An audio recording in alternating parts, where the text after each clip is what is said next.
the opportunity to be a part of it today. We're excited to share some information with you. Some of it will be a little bit scary, but we know that that's kind of the point as well.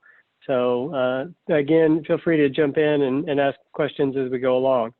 My name is Tom Douglas. I'm the president and CEO of JMark and have had the pleasure of doing that for over 20 years now. On the call, we've got Rob Walters and a few of our team as well that I think are blanked out. But our job as a managed service provider is to help organizations take a strategic and tactical approach to how they run IT. So we develop a long-term strategy, and then we help to implement that on a day-to-day basis to make sure that we're successful in achieving those objectives. So as a part of that, we manage over 25,000 devices around the country that is literally in states, 43 states. We have a team that operates out of 9 states, and so it's important for us to use all of that data to form a view of the landscape as it relates to security, and then what the best practices and protocols are in order to mitigate that. We specifically put this presentation together today around IT security and can you handle the truth, because there's a false sense of security associated with security. Because in the real world today, people think that if they have antivirus in place, that if they have a firewall in place, and they do a little bit of other work, that they're in fine shape.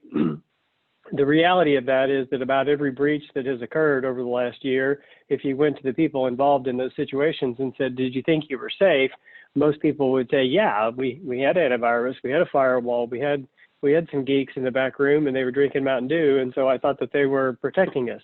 And so as a part of what it means to run a strategy, it's obviously much more comprehensive, and so we've put together some information to share about what that is. Because of COVID, there have been a huge spike in terms of what's going on in the world, and so with people working from their homes and having access to networks that may not be as secure, more prey to easily get distracted, maybe kids even working on a business computer, there's certainly a lot of threats that occur. So you can see as of March 28th, the number of cyber attacks related to the coronavirus grew from a few hundred to over 5,000 in one day. The FBI reported a 300% increase, 71% of security professionals reported an increase. We're seeing it on our side as well. It is just nonstop. And the phishing attacks, both via email and via social media, are just nonstop. And so of all of the times for people to be vigilant, this is certainly at the top of the list. Only 41% of cybersecurity professionals said that their companies are utilizing best practices. And those oftentimes are cybersecurity experts or professionals who are working within a business, and they still can't get their company to adhere to those best practices or utilize all the things necessary, which obviously leaves great big gaps. So the hard truth that we know is that without change, if we do the status quo, that there will be a cybersecurity incident, and it will be very, very expensive. Most people don't realize how expensive that is, and so we pulled some data to share with you what it actually looks like. This was the latest study that IBM released, that the average cost of a breach is $3.9 million. The business loss is 4.2, and just the notification services around that is $740,000. Now, to be fair, this includes the great big companies all the way down to the small businesses. But I don't know about you, but if you take 3.9 million, call it 4 million, and you cut it in half to 2 million, and you cut it in half, and again down to 1 million, $1 million is still $1 million. And even if you're a small business, at 25% of the cost, it can be catastrophic to a business. Some startling facts around that is that something around 60% of businesses that go through a major data breach never make it. They don't make it 6 months in service beyond that, because they don't have the right protections and the capabilities in place to respond to a security breach. And so when we think about the threat landscape, it's really, is your business going to survive in the future if you don't take the proper precautions? And so we wanted to make sure that we were hitting this hard and sharing the facts around it. You can see that 90% or 92% of our clients give us a score of 7 out of 10, at 97%, which is a 97% satisfaction score. In our environments, we're focusing on all the verticals that you see listed on the screen, which gives us insight to know what it's like to manage the security and the impact that can have. If you take a step back for a moment and you consider that we have 25,000 devices that are communicating all to our network operations center every couple of seconds, it gives us real insight as to what's going on. And so because of these things, we really know the truth about what's going on. And so we wanted to make sure and share that with you all. Okay, so there is a whole business that exists around the underground economy, if you will, or the cybersecurity landscape. What people don't know oftentimes is that the businesses that create the ransomware, that create the viruses, that do all of these things, they're not just a bunch of geeks that sit in the basement and drink Mountain Dew or whatever. They are actually organized businesses that operate in countries where we can't send the FBI and can't go in and shut them down. It's a multi-billion-dollar industry. These organizations have HR departments. They provide health insurance. They come into the office Monday through Friday, 8 to 5. And because they make lots of money, they hire the smartest people to take advantage of the people that they're attacking. It starts with simple things like a Social Security number at $1 that you can see on the screen, and that extends all the way up to thousands of dollars for medical records. And there's an entire underground economy that steals this information and then tries to attack and uses the information that they steal to share it on what is described as the dark web that you've probably heard of, or the black market for information. And it drives this economy. The bad guys who oftentimes write the code are not the same ones who deliver the code or the bad code out to the computers.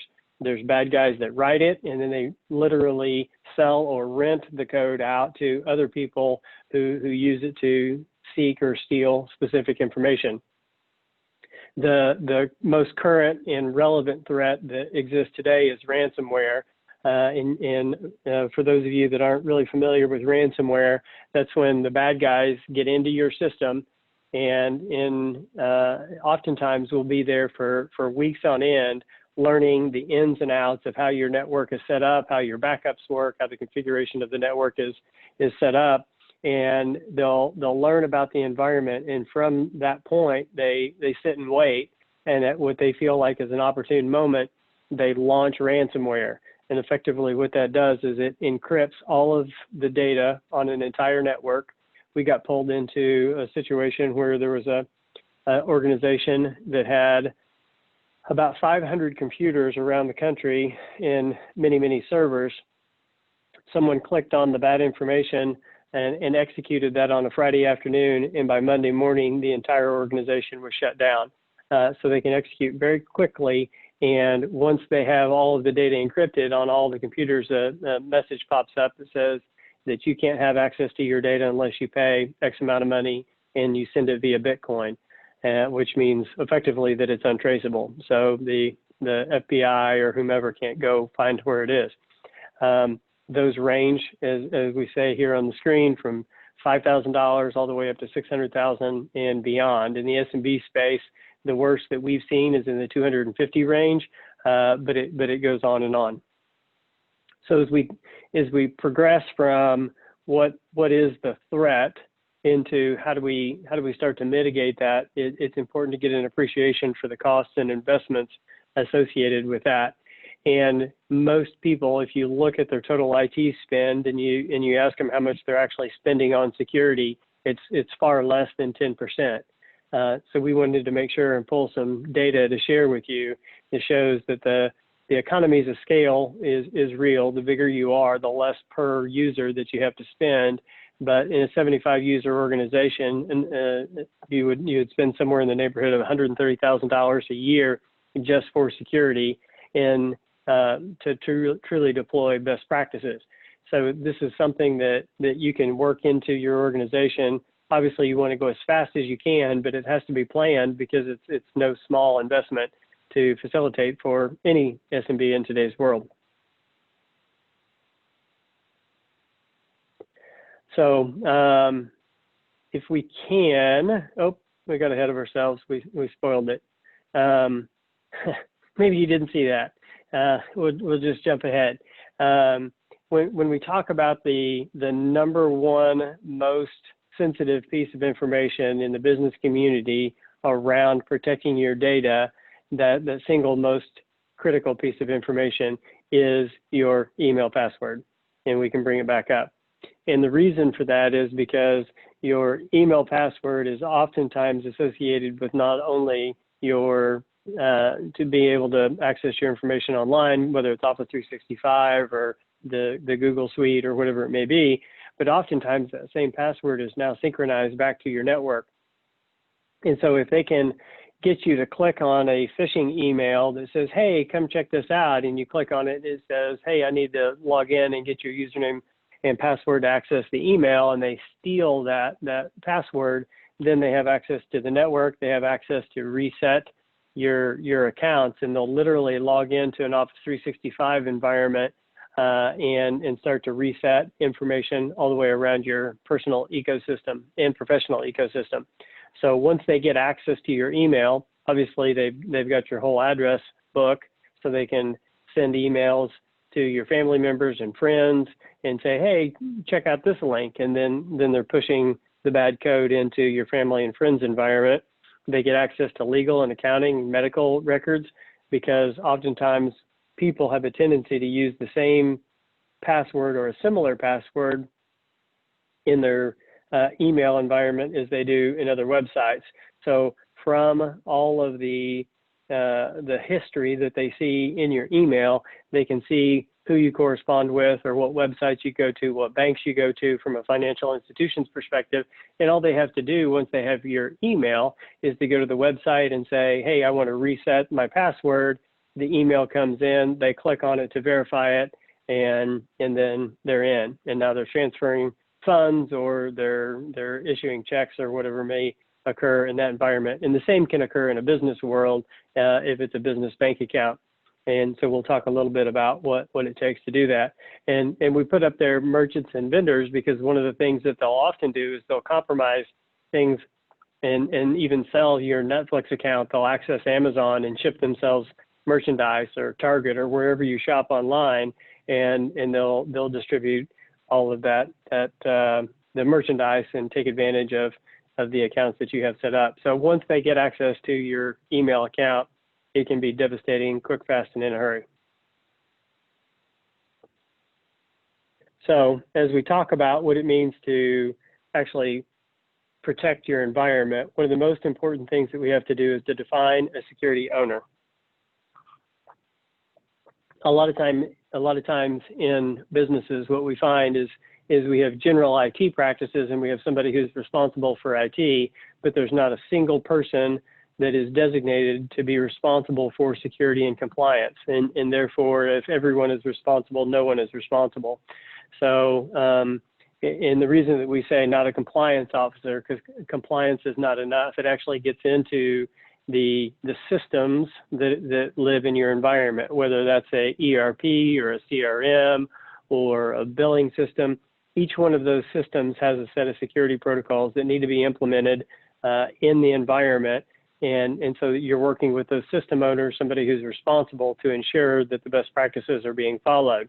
And when possible, we want to take that individual and we want to send them to training, and we want to help them to develop a plan to ensure that the whole organization is secure and that they have a good perspective of what it means to implement best practices around each one of the applications that exist in your environment.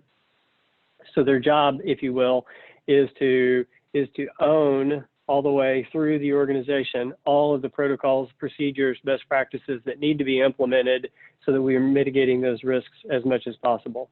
And so it's a tough job, and they need to have a rapport with the entire organization so that if somebody clicks on an email that we're not punishing or scrutinizing that person, that they feel free to pick up the phone, even if it's 10 o'clock at night, and say, hey, I just got this email, I made a mistake, I clicked on something, I've got to call the security point of contact and make sure that we're taking all the proper procedures. I need to reset my password. I need to, I had access to these systems. We need to reset the passwords for those systems, whatever the case may be. There needs to be a plan and a primary point of contact with a backup procedure in place in the event that that person is on leave.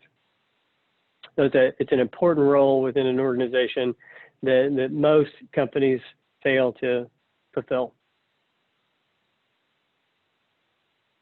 One of the most important things that any organization can implement is two-factor authentication. So to make sure that everybody understands what that is, I'm sure in some point or another you've had to set up a text message that you would receive a code in order to complete logging into a website. So you put your username in, you put your password in, you hit submit, and then it automatically sends a code to your cell phone or to an app on your phone where you take that number and you type it in to complete the login procedure. We would highly encourage that every organization implement two-factor authentication for email, for any critical system that exists. And on a personal level, you definitely want to do it for all bank accounts, PayPal, any financial transaction, your credit card accounts, all of those things need to have two-factor authentication implemented with them. Microsoft did a study, as we share there, and it stops about 99% of phishing attacks, because when people click on that and try to log in, and if they even give up their password, the bad guys don't have access to that two-factor authentication.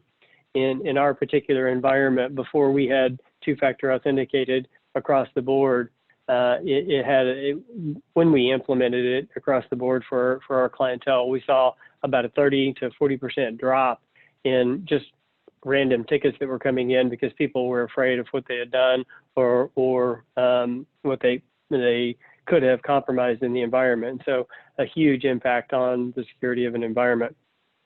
It isn't the most fun thing in the world for sure, but security needs to be something that's rolled out and understood at a global level in an organization, that it's a balance of that convenience and safety. And so it definitely needs to be implemented. Okay, so a while back, the Department of Homeland Security came out with a recommendation for air gap, and it looks like we got a typo on there with air PAP. But air gap is a style of backup. So earlier we talked about the bad guys and how they get into a network and how oftentimes they'll stay there for days, weeks, and even months as they learn about an environment. So what they do when they're learning about the environment is they want to see where your data lives, where's the most important information. So they try to learn about the applications, the financial wherewithal of the organization, so that they know how high to set the ransom. And what they'll facilitate in that environment is they look at the primary organization, where the data is, and how it's being backed up in the environment.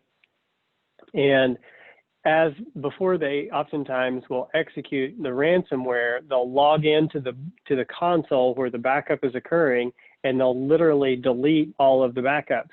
And if you replicate that data from your primary backup system into an offline or to a cloud backup system, they'll try to log in and they'll try to delete the cloud backup environments as well.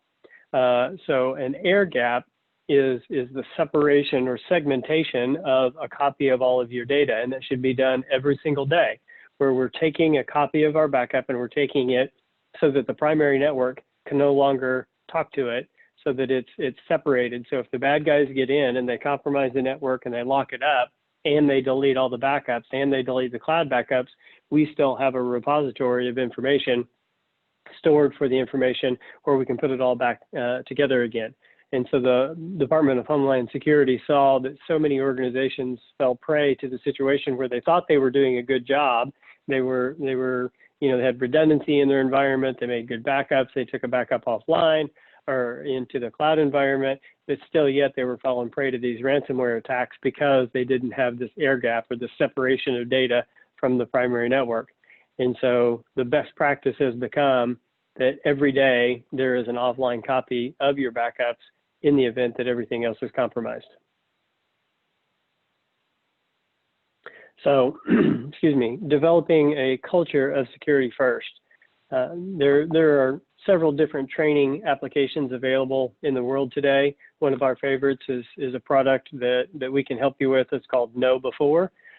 It's a user training environment, and essentially what it does is it enrolls your organization into the training protocols and practices that teach about phishing, that teach about USB drives, that teach about best practices overall.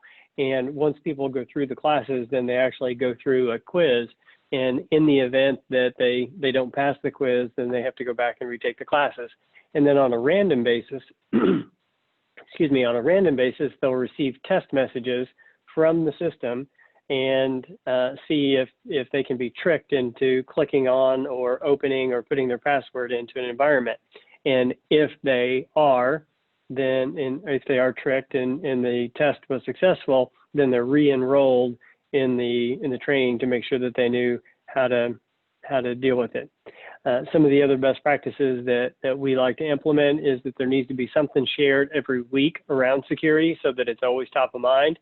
Whether it's a phishing email that went out, or it's oftentimes that the CFO or an accounting contact will receive an email that's purportedly from the CEO of an organization that says, hey, I need you to make a wire transfer of $40,000 to this account.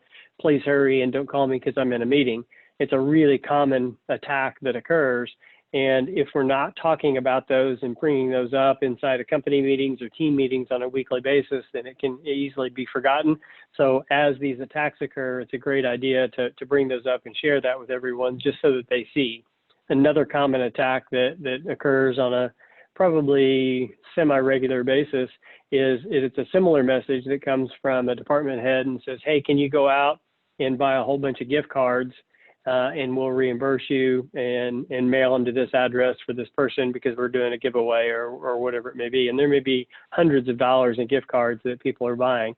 And we've had several people that have called and said, hey, I had this happen, what do I do? And once they're mailed, there is nothing that can be done. It's all over. And so you just have to make sure that you're taking that to the front of the company on a regular basis. And again, we don't want to shame users. We want to make sure that from a global perspective, that when things happen, that we're encouraging people to step forward and say, yeah, I goofed, sorry, help me. We don't want to shame them. We've heard of some organizations that go so far as to create policies that if people fall prey to attack 2 or 3 times, then it's grounds for termination.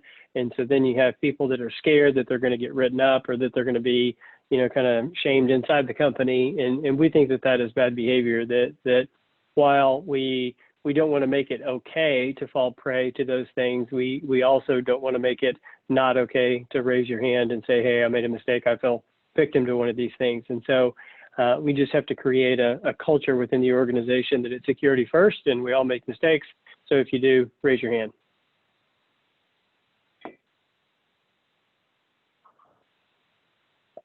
Okay. Policy management, we think, is a big part of how an organization gains clarity around security.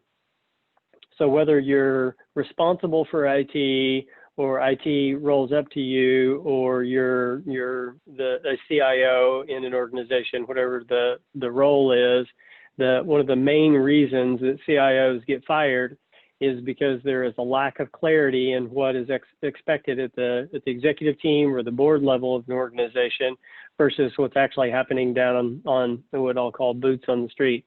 And what I mean by that is that if your business continuity plan is developed so that you're taking backups every single day and on a weekly basis, and everything seems to be good, but when you get ready to execute that, it takes 3 days to put the network back together because it's never been tested, verified, and you never had a conversation as an executive team around why and how long should it take to recover an environment, then it can create major challenges. So a real life example, when you break it down, nobody really cares about backups. They only care about the recoverability of the environment. So the real life example is backups are working like they're supposed to. The server crashes and we need to recover the environment, and it takes us 3 days to get it back and running again. But the executive team and the president of the company thought that they should be able to get up and operational in 3 or 4 hours. So there's this major discrepancy in what IT is delivering and what the expectations are. And so we have to have a conversation about recovery time objectives to make sure that there's alignment within the environment around the backups versus the recovery. As we back into all of those things, that is all set through the policies that exist within the environment. So if we could go back one slide prior to this one. We want to make sure that we're reviewing the policies and the cadence with the risks, and we're setting clear expectations within the environment. And so by having the conversations at the leadership level and the IT level, we're aligning the governance and the expectations for IT to be successful, and we understand the investments, because the choices that have to be made in those situations are, hey, I want a 4-hour recovery. Okay, no problem. That costs $100,000. Well, I don't want to spend $100,000 on my backup. So it's like, okay, well, we can do it in 8 hours for $25,000. Is that okay? Yeah, that's an acceptable solution. So we're going to go with that. And so that's what helps to drive that clarity. But then we put the policy management in place that helps to set the expectations all the way through. So IT has a set of policies and procedures and expectations that they are expected to execute against, and they've got the guidance and governance necessary to create the clarity and alignment and keep the CIO ad hoc. So we do that through policy management as a service, where we help to write those policies, and we help our clients to have the documents, procedures in place in order to execute against those expectations. Okay.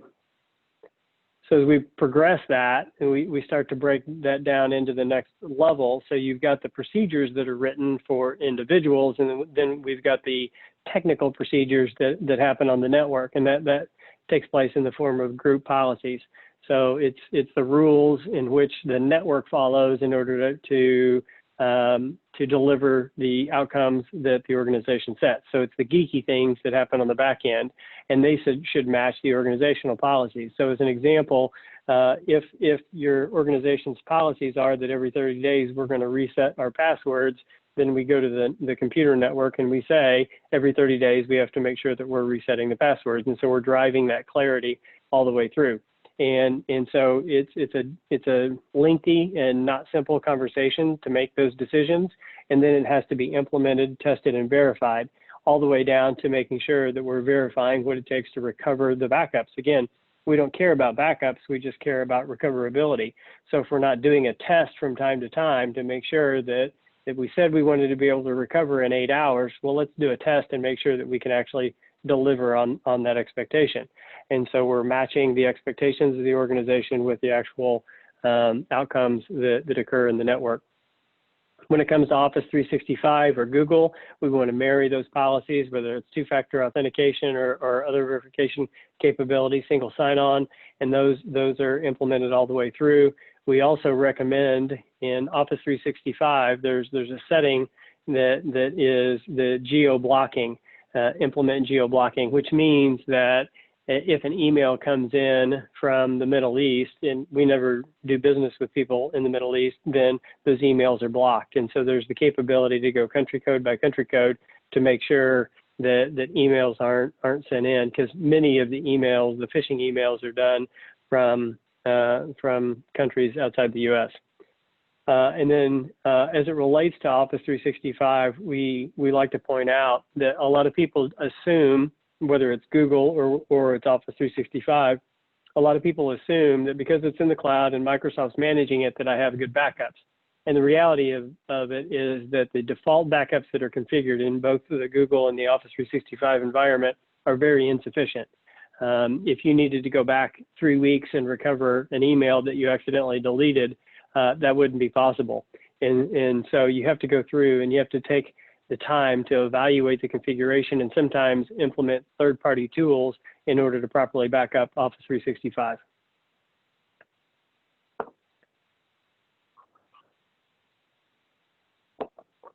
Now, when it comes to the way that we implement that and the way that we recommend it, this is a best practice that helps an organization to assess their IT maturity. There's 7 areas of focus, and there's some detail associated with each one, but we start with system design, we go into standardization, and governance, structure, scalability, documentation, and strategic alignment. And there's a series of questions and analysis that is performed in each one of these areas to try to drive the organization's IT maturity to the highest effective point for the organization. And so there's a balance against budget, there's a balance against time, energy, capacity, but ultimately one of the things that's really important is that we're constantly working our way to become a more successful IT organization. In the real world today, every organization is an IT organization, and just like every organization is an HR organization, or every organization has legal issues and insurance challenges, every organization has got to focus on the maturity of IT. So we have a best practice and a process that we walk our clients through to help climb the ladder of maturity to ensure that we're getting better and better and better in improving not only security, but the effectiveness and the outcomes associated with the networks. One of the things that I'll point out as it relates to security that's one of the kind of triggers, if you will, or the key points is standardization. It's really challenging for an IT professional to, if we're buying computers ad hoc at Best Buy and ordering whatever is on sale online, and we've got a little bit of Dell and we've got a little HP and we've got a little Lenovo out there, it becomes really challenging to create a consistent experience and to secure that network, because there are firmware updates that have to be performed, and there are other things that need to occur in a network. And so the more disparate the topology is, the more challenging it is to manage it and keep it secure. So I would encourage everyone to ensure that we're focusing on consistency in servers, consistency in backups, consistency in the workstations, the firewalls. The more standardized that we can get in an environment, the better chance the IT team has in keeping it secure and operating at a high level. I could talk for 30 minutes about any one of those. Happy to take any questions. Vendor threats. And so this particular area is making sure that who you allow to access your network, you've done some homework on. So if you think all the way back to Home Depot and Target and some of those big breaches that occurred years ago, oftentimes they were facilitated through a third party, not from the core network. I think it was the Target breach that was actually facilitated because they let the HVAC vendor on the same network that everything else operated. The bad guys got into the HVAC system, and from there they were able to attack the point of sales in the Target environment, and that's how they got all the credit cards. So when you're inviting or allowing someone to communicate with your network, you need to make sure that you're doing the due diligence around their security protocols, to include making sure that they have had a third party come in and assess their security capabilities. We do that in the form of a SOC 2 accreditation, where we have a third party auditor who comes in and they look at our policies and the procedures, and they test our network, and they look at the other tests that we perform and that we have other organizations perform, and they give us a stamp of approval and say, yes, these guys know what they're doing. I've examined their network, and if there's anything that they're concerned about or think that we can improve, they're bringing that to the table, and then there's a remediation plan associated with it. So if you're letting someone in your network and they don't have this third-party accreditation or validation process that occurs, I would definitely ask them to facilitate that, or to make sure that you're working with them to get some verification that they have best practices implemented, because it is a huge area of entrance into a network. And then on that note, segment the network. So back to the HVAC We think about the bring your own device into the network situations. You've got cell phones, iPads, other devices that people are connecting to business networks. The best practice for that is to separate it. So create a guest network that has no access to your core. Let your employees attach to the Wi-Fi on the guest side, but not on the core side. If you do have guests coming into your organization or HVAC, or you want to even a security system, a building access control system, you don't want that system connected to your core network where your data lives. 10 years ago, 20 years ago, the most important asset of any organization was the physical assets. It was the building, it was the inventory, it was all of those things. In today's world, especially in the area of the world that you guys operate, it's intellectual property. It's the data that exists. And so you don't want to take your most important asset and put it on the same network as Billy Bob's iPhone. It's a really bad idea. Cyber reliability insurance. So there's a lot of organizations that think falsely that they have a sufficient amount of coverage in the cyber liability area. And I would encourage everyone to have an attorney review that, and to make sure that you understand and that they understand exactly what is at risk, i.e. how much coverage do you have? Do you have a large amount of records that could be compromised? And if so, what would it cost to facilitate notification, credit protection services for that large list of individuals, whether they're employees or whether they're clients or prospects? If that list is compromised, you have to be prepared to add the credit protection monitoring services to that. And so if your policy, as an example, only has $25,000 worth of coverage, that doesn't even scratch the surface. Most of the situations that require those kind of coverages start at $250,000.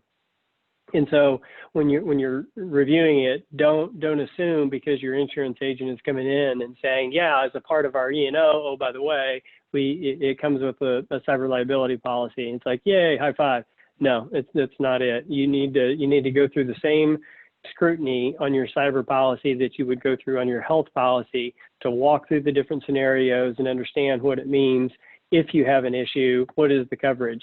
And the challenge is that this is evolving year over year. And so you can't assume that because you reviewed your policy last year and you're renewing that it's the same. It's literally not, because in their declaration pages, they're including and excluding things all the time because it's moving so fast and the threats are so large.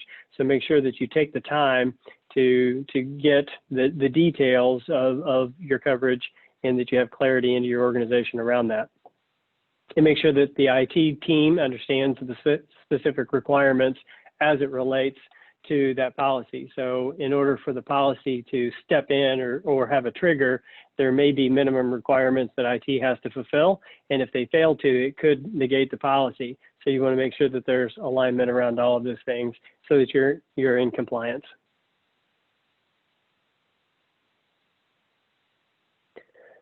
So this is a little bit of a visual to kind of show all the things that are involved and where they live.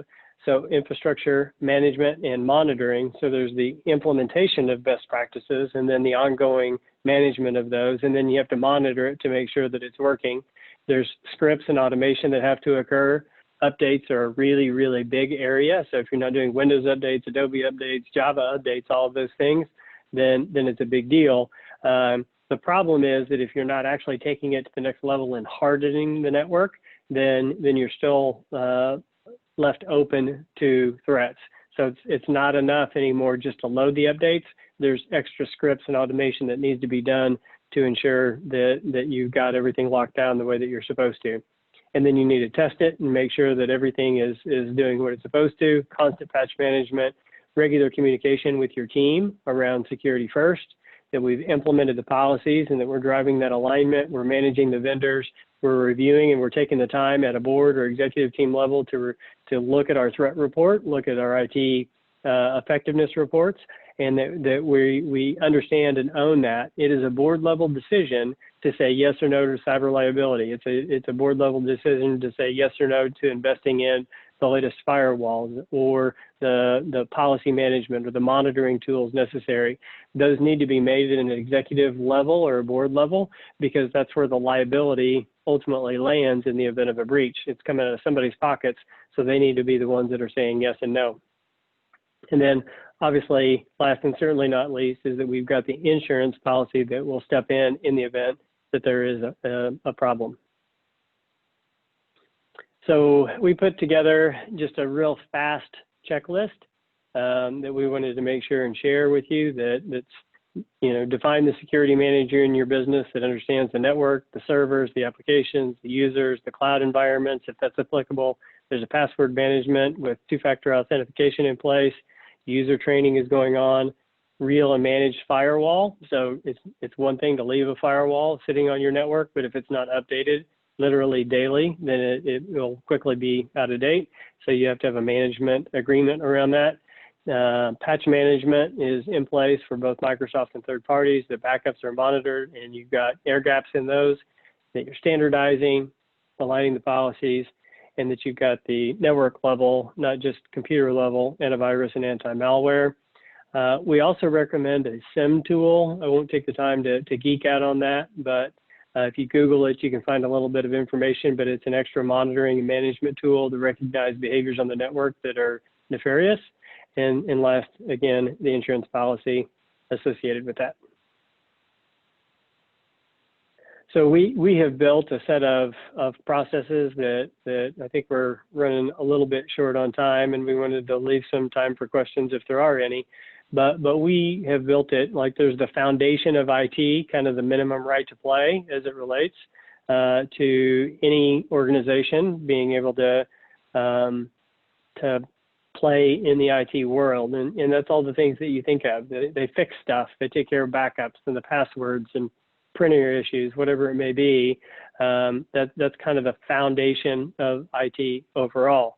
But if we start to step up beyond that, then we get into what JMark believes is kind of the middle of the road. You can go ahead.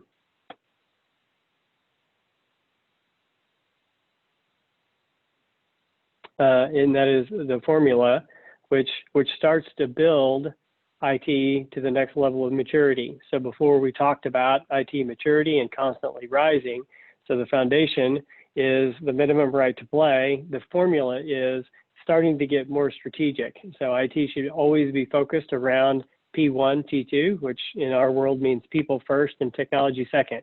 So technology's purpose is to serve people. And so we have to recognize what are the outcomes that we want from people, and then how can technology deliver that. And so it's one thing to build the network, but if it's not built intentionally to drive positive outcomes for people, what's the point? Where security is non-negotiable, in that you work with people that aren't Googling every answer. We say you can't Google wisdom, experience matters.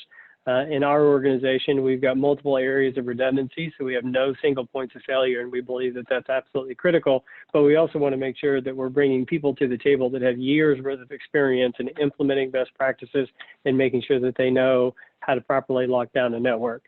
That the basic IT is the beginning of the end. Strategy for success requires that you know where you want to go. So how is it going to scale? And then growth matters. So if the plans of the organization are to double in 24 months, that needs to be aligned with IT. So we're starting to get into business strategy and tying that to the technology strategy. Success isn't an accident. We know that in order to be successful, we have to be very intentional about those outcomes and set clearly all the way through the organization, all the way down to people-focused and empowering, next-generation automation. And then you get into one of the things that I believe is critical for IT to be successful, and that is industry expertise. And every organization, every vertical, I should say, has its own set of nuances, whether it's applications or vendors or security requirements, best practices. And if you're blind to those best practices, then you can run into some really big trouble. I always like to point out, too, that finger pointing is not allowed. As it relates to IT, it's a we thing. It's never a you or a me. It's a we thing as it relates to success. And so we went from the foundation to the formula and then the focus. And so we go into that next level in empowering people, that change is a part of evolution, that IT really is the tip of the spear. People are proud of it. It's like, my IT team is awesome. I love working with them. They help me be successful. And what we know about the culture of people in today's world is that if you have really sharp people who want to do good work, which is the case most of the time, and their IT holds them back, then you're going to lose those good people. If you're not empowering people and setting them up for success, then those good people are going to go to your competitors, and that's the last thing any of us want. So it's important for IT to be that tip of the spear, that point of pride inside the organization where we're really driving positive outcomes. There's benchmarking that's possible in terms of how much of an operating budget should we spend on IT and what's appropriate, what's overspending and what's underspending. What a lot of organizations don't know is that overspending is a bad thing, but what a lot of people don't know is that if you underspend in IT, chances are you're introducing risk into the environment, which means you're likely to fall prey to a compromise, or you're going to be out innovated as an organization because your competitors are going to spend more, they're going to automate, they're going to figure out how to solve problems that your organization doesn't know how to solve. And so the appropriate amount goes by vertical, and there's best practices around that should be utilized and known at the executive team level.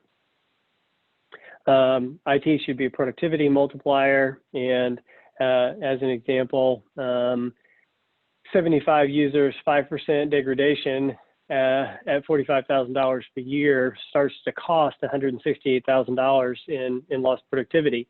And if IT is oblivious or unaware of that, then we're not focused right. Their job is to keep people working and productive, and so they need to have an appreciation for every minute of downtime, every hour of downtime, every day of downtime, what that actually costs the business in both hard costs and in soft costs. So they know how to prioritize IT outcomes, which folds into project management, leadership, all those kind of things. And on there, I'll just point out change management. That's a big area that security gets forgotten. So we're implementing a new piece of software. We're upgrading an existing piece of software. We don't upgrade or correlate or have a conversation around our backup strategies. We're not making sure that the best practices are re-implemented as a part of that change. So if we don't have good change management in place, it obviously introduces lots of problems to an environment that can just creep in. And it's kind of that 1 degree of separation that it starts off just a little bit, and then over time it gets more and more and more until you end up with a big problem.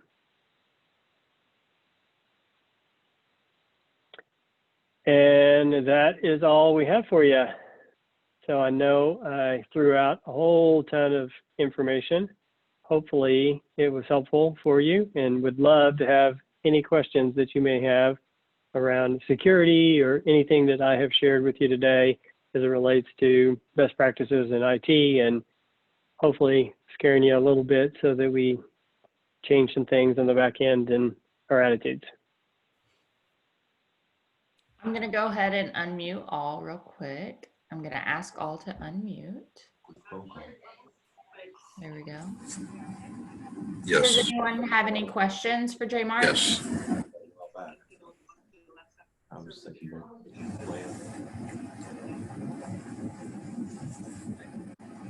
I heard a yes.